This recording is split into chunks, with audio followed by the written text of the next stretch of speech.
ya saa 10 za jioni katika kitongoji cha Rugubu Kusini, kijiji na kata ya Rugubu, tarafa na wilaya Igunga, mkoa wa Tabora, ambapo mwanamke mmoja aliyetambulika kwa majina ya Kagwa Tungu Mahigi, ana umri wa miaka 25, mkulima na mkazi wa kitongoji cha Rugubu Kusini, pamoja na watoto wake wanne ambao walitambulika kwa majina ya Sengi James mwenye umri wa miaka 8, Simon James mwenye umri wa miaka 6, Elisha James miaka 3 na Kashinje James mwenye umri wa miezi 7. Wote walifariki dunia baada ya kunywa sumu aina ya ruruka ambayo inatumika kuulia wadudu.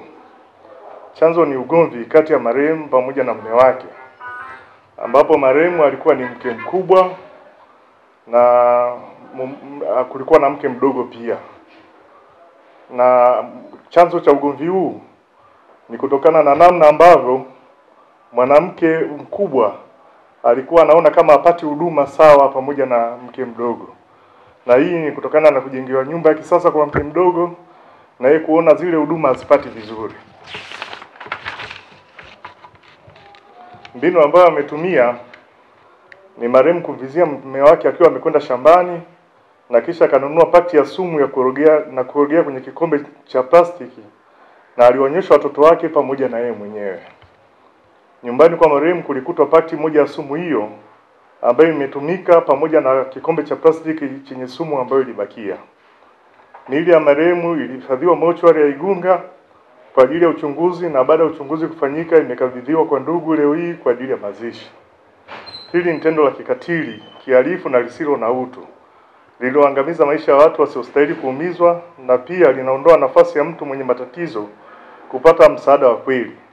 Hakuna mazingira yanayohalalisha kuumiza wengine kwa sababu ya hasira, wivu au maumivu binafsi.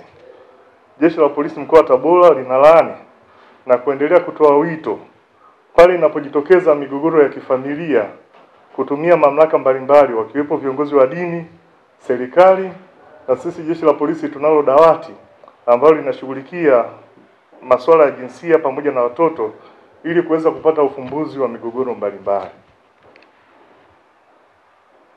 Kamanda, kwenye nyumba ya marehemu alikuwa kiishi yeye tu na watoto wake ama kuna watu wengine ambao pengine waliweza kushuhudia tukio hili kwa maana moja ama nyingine?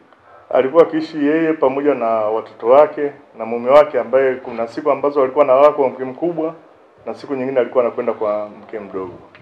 Pengine ni hatua gani sasa mmezichukua kama Jeshi la Polisi?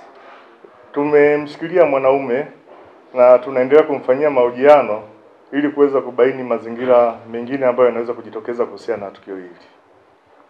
Jamii iendelee kushirikisha viongozi. Migogoro ya aina mbalimbali kwenye familia inaendelea kujitokeza, na pale inapojitokeza viongozi wa dini wapo kwa ajili ya kutusaidia.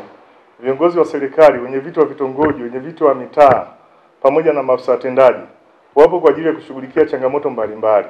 Na sisi Jeshi la Polisi tunao askari kata ambao wako kwenye kata zote katika mkoa wetu, pamoja na kuzuia uhalifu kwenye makosa mengine, lakini ni kusaidia utatuzi wa migogoro mbalimbali, na dawati letu linafanya kazi na lipo kwenye wilaya zote. Lengo ni kuhakikisha kwamba migogoro inatatuliwa, wananchi na familia zinaishi kwa amani.